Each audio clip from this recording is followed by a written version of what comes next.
Touch me again, and you'll lose the hand. Her voice, low and steady, cut through the square's murmur. Tobias saw Harlan's grin falter. The whole damn town watched.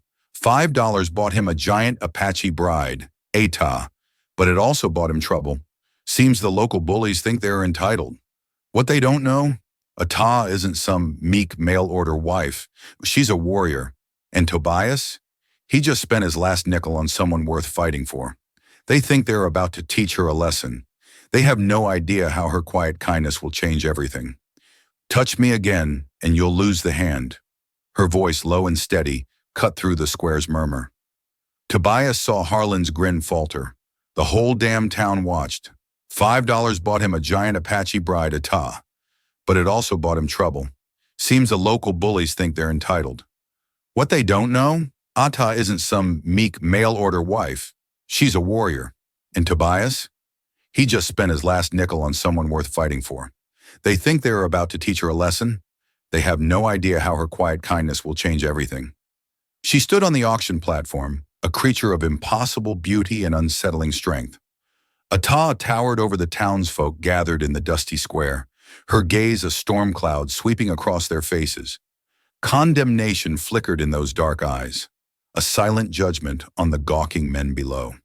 Her wrists were bound, not with rough hemp, but a length of faded silk, as if even her captivity deserved a twisted sort of respect. Tobias hadn't expected this. He hadn't really pictured anything beyond escaping the bone-deep loneliness that clung to him like the dust of the Fletcher Ranch. 3 years of sun-up to sundown labor had left him with calloused hands, an aching back, and a bed in a drafty shed that smelled of stale hay and broken dreams. When a traveling salesman had hawked lottery tickets, $5 for a bride, Tobias had scoffed, but the loneliness gnawed at him, a relentless hunger that boots couldn't satisfy. Against his better judgment, he'd surrendered his last $5. Money earmarked for new boots. He told himself it was a fool's errand, a wasted expense. But deep down, a desperate sliver of hope had taken root. Now as the auctioneer's voice boomed, "Ticket number 73, we have a winner." Tobias felt the blood drain from his face. The number on the crumpled paper in his sweaty palm matched. All eyes turned to him, a silent, judging mass. Smirks and headshakes rippled through the crowd. A snide remark about bad luck burned in his ears. He forced his legs to move, each step a struggle against the weight of his own foolishness. Reaching the platform, he looked up at Ata. Her expression was unreadable, a mask of stoic calm. But in the depths of her eyes, Tobias saw a flicker of something that resonated with his own weariness. A soul that had learned to expect nothing but hardship from the world. The auctioneer, a portly man with a greasy smile and a permanent cigar jutting from his mouth, slapped Tobias on the back hard enough to rattle his teeth. "Congratulations, friend. You've won yourself a wife." The word wife felt absurd, obscene, rolling off the man's tongue. Tobias swallowed, his throat suddenly dry. He looked up at Ata again. She wore a drab, ill-fitting dress that couldn't conceal the breadth of her shoulders, the strength in her arms. There was a wildness about her, a caged ferocity that both intimidated and intrigued him. "What's your name?" he managed, his voice barely a whisper against the rising murmur of the crowd. She didn't answer immediately. Her gaze, unwavering and intense, felt like a physical weight. Then quietly she spoke. "Ata." The auctioneer beamed. "Well, Tobias Crow, you and Ata are bound by the terms of the lottery. 3 days to make it official at the settlement office, or you forfeit your claim. Congratulations again." With a flourish, he untied the silk cords binding her wrists as if presenting a prize bowl. Ata rubbed her wrists, her eyes never leaving Tobias. The crowd began to disperse, their fleeting entertainment satisfied. Tobias remained rooted to the spot, utterly lost. Ata stepped down from the platform, and her height was even more striking up close. She moved with a silent, fluid grace that belied her size. When she stood before him, he had to tilt his head back to meet her gaze. "You do not want this," she stated, her voice devoid of emotion. It wasn't a question. She was right. He didn't. But he was also trapped.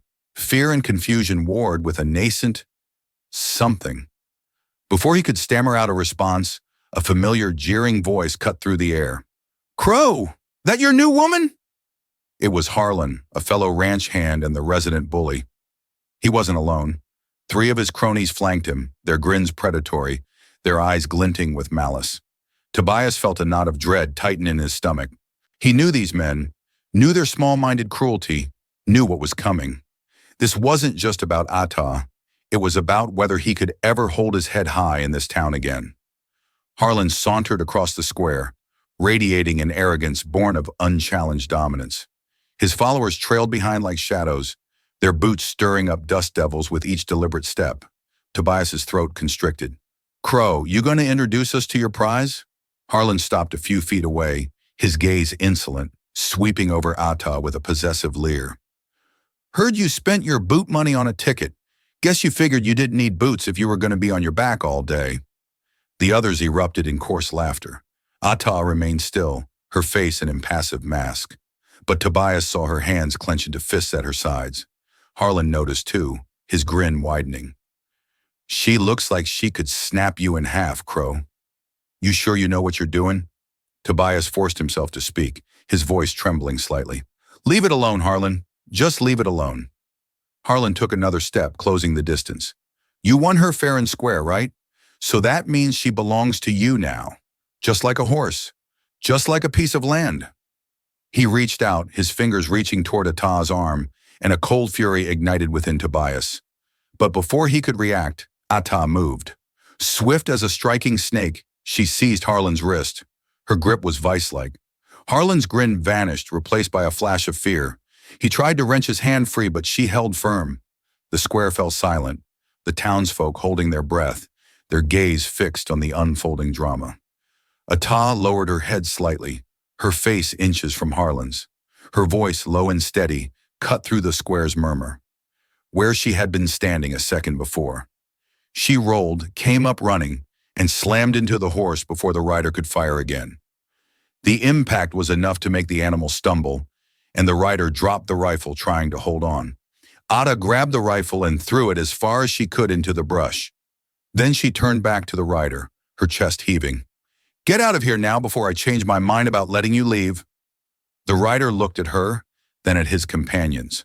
One was groaning on the ground. One was still chasing his runaway horse. Harlan was struggling under Tobias's weight. The rider made his decision. He kicked his horse and rode off without looking back. Atsa walked over to where Tobias was pinning Harlan. She crouched down, bringing her face close to his. "You tell your merchant friend that if he sends anyone else after me, I will not be this kind again. Understood?" Harlan spat blood into the dirt, but nodded. Atz stood and gestured for Tobias to let him go.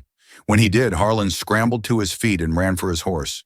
Within moments, he and the other rider were gone, leaving only dust and the smell of gunpowder.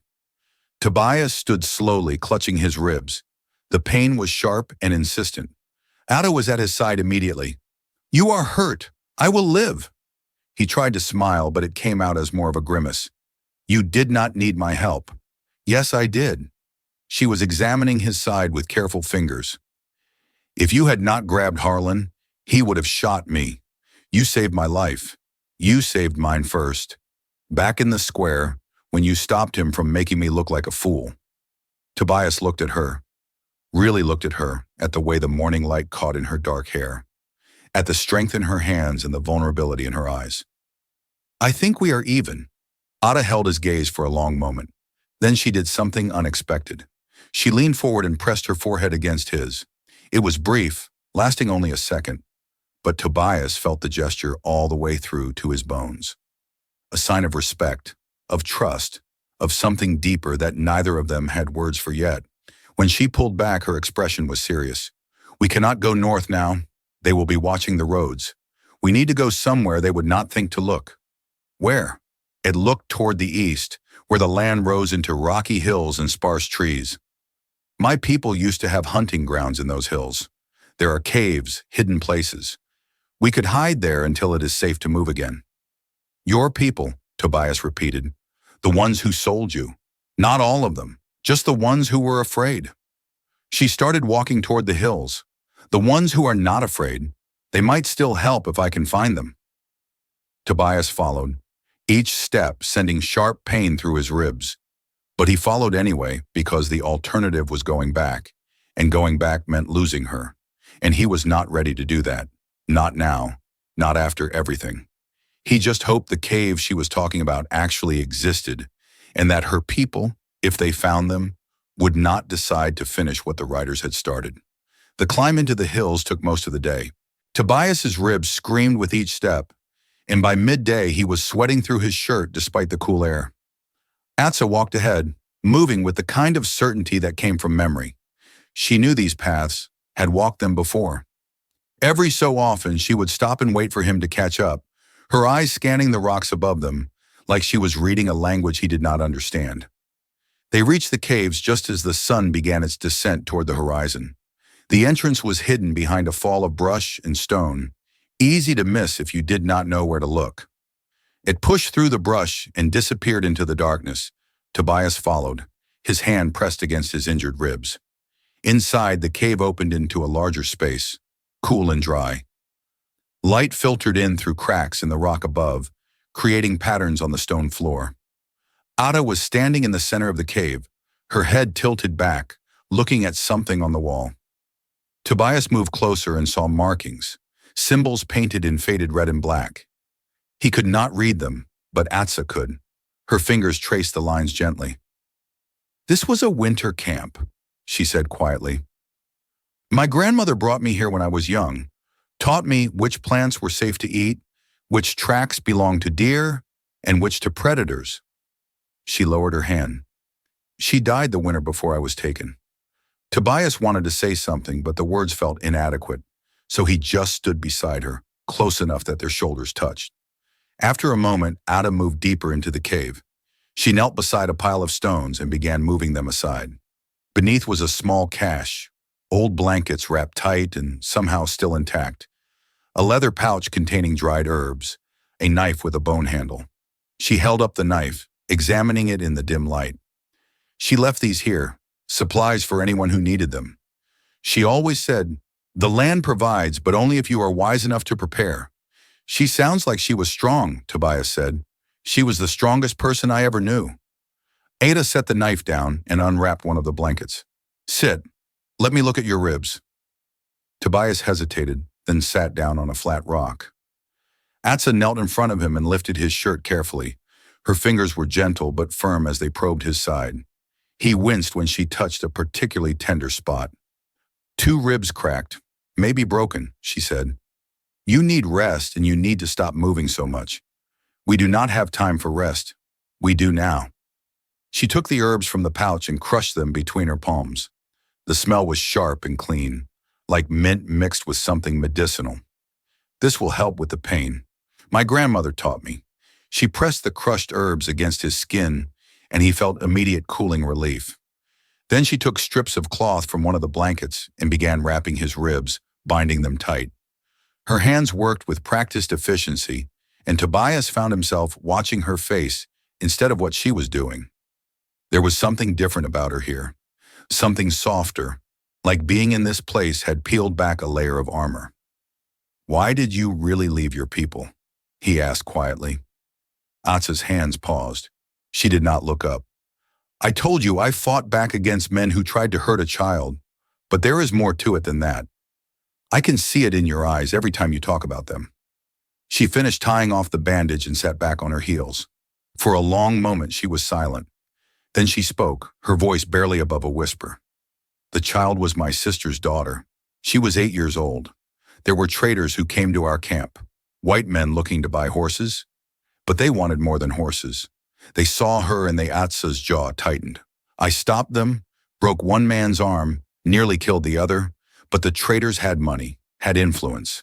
They went to the town marshal and said we had attacked them without cause.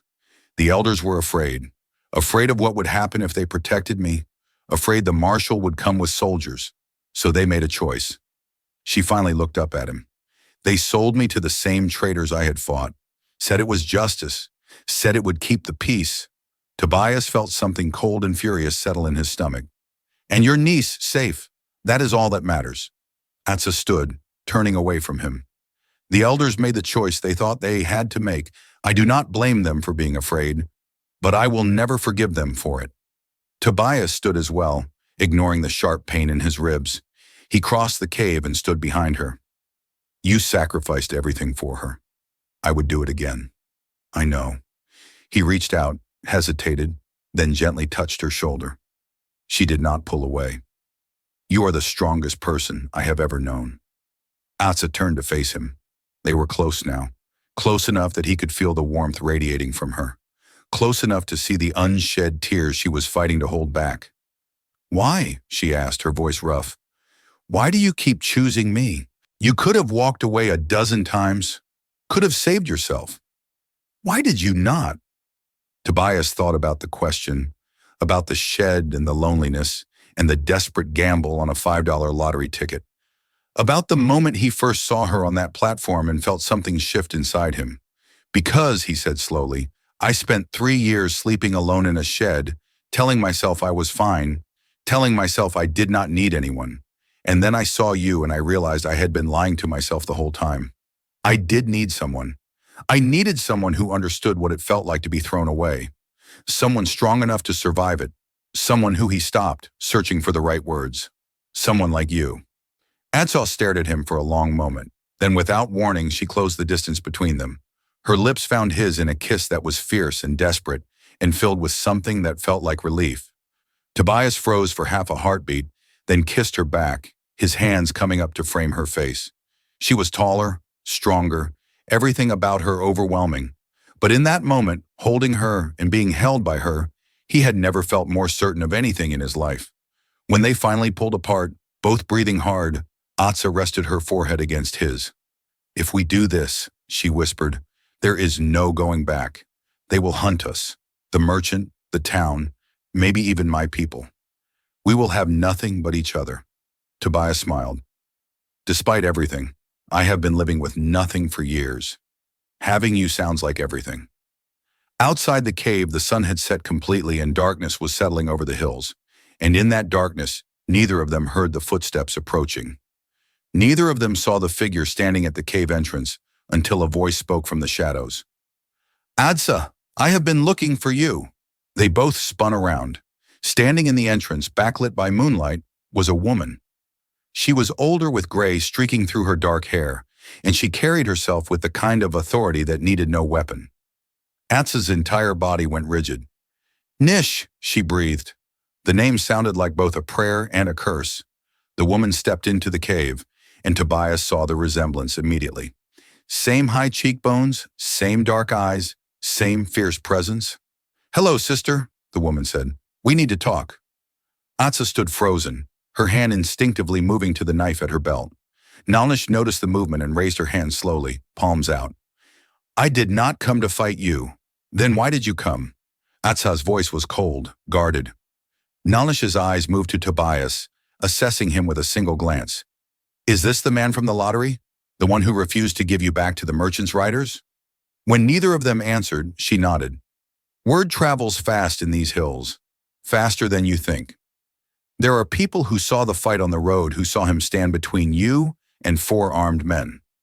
She looked back at Adsa. People are talking, sister, saying, maybe you finally found someone who sees you as more than a weapon or a burden. What do you want, Nalnish? Atsa's voice was sharp, cutting through the pretense. Nalnish lowered her hand slowly. The elders sent me. They want to offer you something. I want nothing from them, not even your freedom. Nish pulled a folded paper from inside her coat. This is a deed, legal ownership. It says that you belong to no one. Not the merchant, not the traders, no one. The elders bought your contract from the merchant 2 days ago, used most of the tribe's savings to do it. She held out the paper. You are free, Atsa. Free to go wherever you want. Free to live however you choose. Atsa stared at the paper like it might be poison. Why would they do that? Because my daughter has not stopped asking about you since you left. Nalnisha's voice cracked slightly. Every night she asks when you are coming home. Every night I have to tell her I do not know. She is 10 now. She remembers what you did for her, what you sacrificed, and she wants to see you again. Tobias watched Ada's face carefully. He saw the war happening behind her eyes, the anger, the longing, the fear. What is the price? she asked finally. No price. Nalnish took a step closer. But there is a condition. If you come back for good. No more running, no more being sold. You would have a place with us again. A home, your niece, your family. She paused, but you would have to leave him behind. The words hung in the air like a blade. Tobias felt his chest tighten. Of course, there was a condition.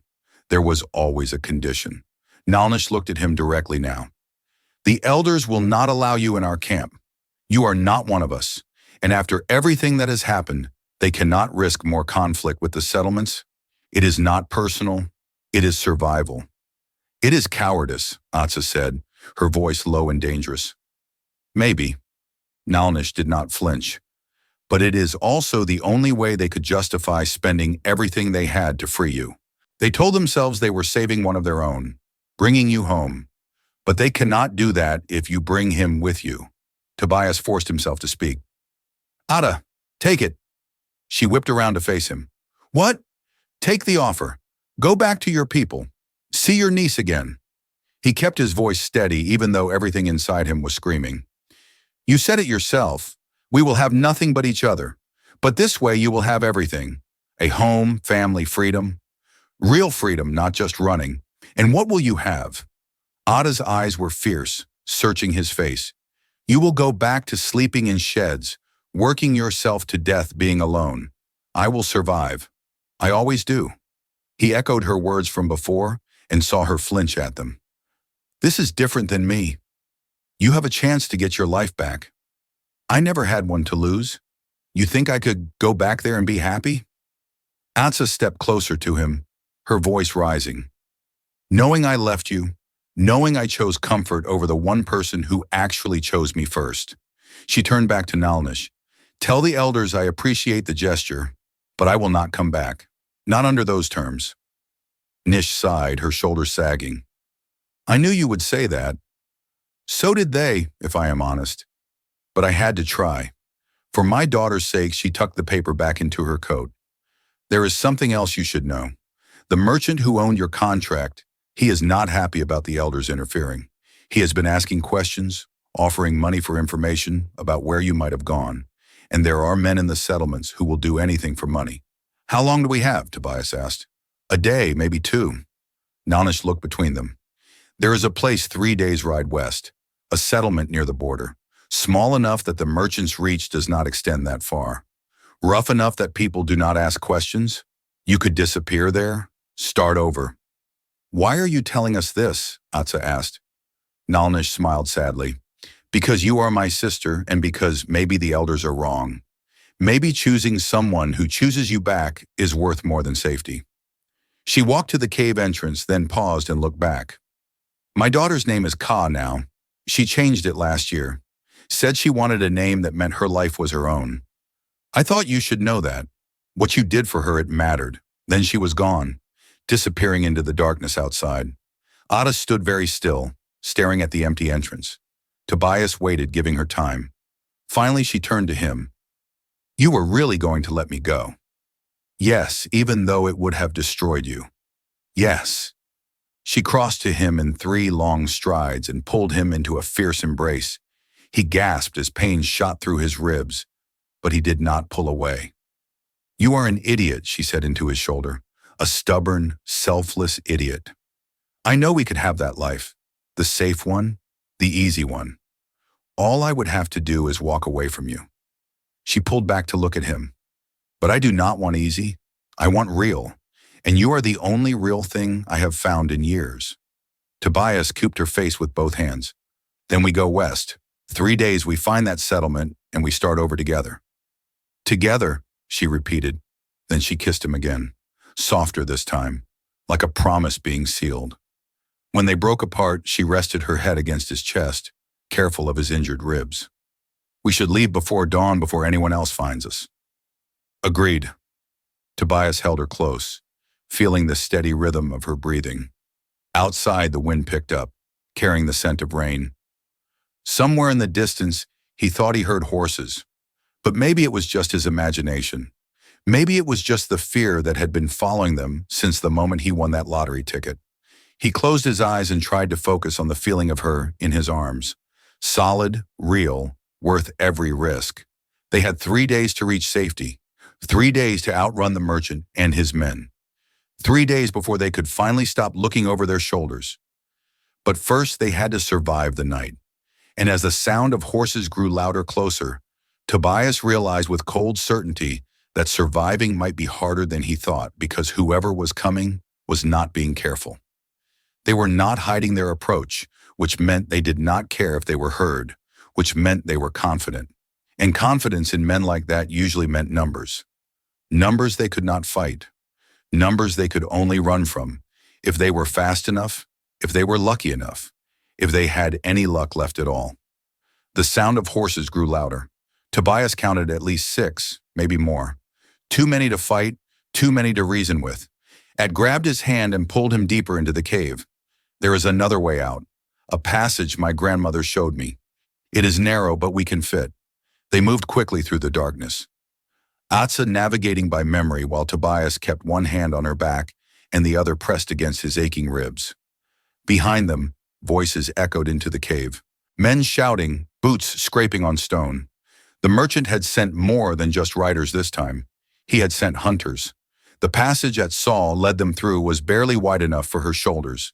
Tobias had to turn sideways in places, biting back groans as the movement pulled at his injured ribs. But they kept moving, kept pushing forward until finally the passage opened up and they stumbled out onto a rocky hillside. The night air hit them like cold water below. They could see torches moving through the darkness. The men were spreading out, searching. "They will find the passage eventually," whispered. "We need distance fast." She looked west toward where Nish had said the settlement lay. 3 days on foot, maybe 2 if they pushed hard and did not stop. But Tobias was already struggling. His breathing labored, his face pale even in the moonlight. "I will slow you down," he said. "Then we go slow together." I took his arm and wrapped it around her shoulders, supporting his weight. "We made it this far. We are not giving up now." They moved through the night like ghosts, using every shadow and every rock for cover. Aunt Saul's knowledge of the land kept them ahead of the searchers.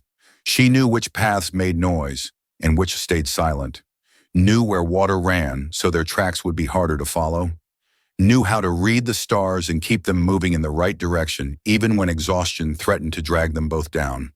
By the time the sun rose on the first day, they had put miles between themselves and the cave. But the pursuit did not stop. Throughout that day and the next, they saw riders on the horizon, saw smoke from distant camps. The merchant was not giving up. He had invested too much, lost too much face. This had become about more than money. It had become about pride. On the second night, they found shelter in a dried riverbed beneath an overhang of rock. Tobias's fever had started that afternoon, his body finally rebelling against the cracked ribs and the constant movement. Ada held him while he shivered, using her own body heat to keep him warm. She whispered to him in her own language, words he did not understand but that sounded like prayers or promises or both. "I am slowing you down," he mumbled through chattering teeth. "You are keeping me human," she replied. "Without you, I would be just survival, just anger, just running. With you, I have a reason to stop running, a reason to build something instead of just endure." She kissed his forehead. "So rest. Tomorrow we reach the settlement. Tomorrow we start over." The third day dawned gray and cold. Tobias's fever had broken sometime in the night, leaving him weak but clear-headed. They helped each other up and kept moving. By midday they saw it, a cluster of buildings nestled in a valley, smoke rising from chimneys, the sound of hammers and voices carrying on the wind. The settlement, small, rough, and beautiful in its isolation. They walked into town together, 2 people who looked like they had been through a war. And in a way they had the settlement was exactly as Nish had described.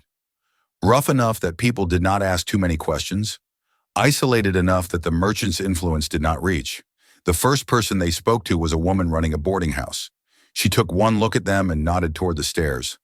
$2 a week includes meals. No trouble. No trouble. Atsa agreed. That night, after they had eaten and washed, and finally felt safe enough to breathe, they stood together in the small room they had rented. It had a real bed, a real window, a real door that locked from the inside. Luxuries they had not known they missed until they had them again. Tobias took Adsaw's hand. I know this is not what you imagined when you thought about getting married. No ceremony, no witnesses, no fancy dress, just us in a room barely bigger than the shed I used to live in. It is perfect, Atsa said, and she meant it because it was theirs, earned through blood and fear and refusing to give up on each other. She reached up and touched his face. A cowboy won a marriage lottery for $5 and found the bride was a giant Apache woman. That is how the story starts. But this is how it ends. Not with him owning her, not with her needing him, but with two people choosing each other every single day.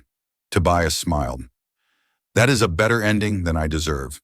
Then it is a good thing you do not get to decide what you deserve. She kissed him. I do. They held each other in that small room while the settlement settled into sleep around them. Outside, the world continued. Men still hunted. Merchants still schemed. Tribes still struggled. But in that room, in that moment, two people who had been told they were worthless found something more valuable than gold. They found each other, and they found home. 3 months later, they would stand before a circuit judge and make it official with papers and signatures and all the things society required. But the real marriage had already happened. It happened when Tobias first refused to walk away, when Atsa first smiled, when they fought together, ran together, chose together. That was the marriage that mattered. Everything else was just catching up. In the settlement, they built a life, simple, honest, and entirely their own. Tobias found work at a lumber mill. Ada started a small business repairing saddles and tack, her strong hands making her reputation spread quickly. People learned not to ask where they came from, learned to respect the quiet strength they carried, learned that sometimes the best stories are the ones where two people against the world discover they are stronger together than they ever were apart. And when people asked Tobias if he regretted spending his last $5 on that lottery ticket, he always gave the same answer. Best investment I ever made. If you enjoyed this story, click the video on your screen now to watch another unforgettable tale from the frontier, where unlikely bonds are forged and courage is tested in ways you never expected. Do not forget to subscribe and consider a super chat to help us keep bringing you more stories like these. Your support means everything to us.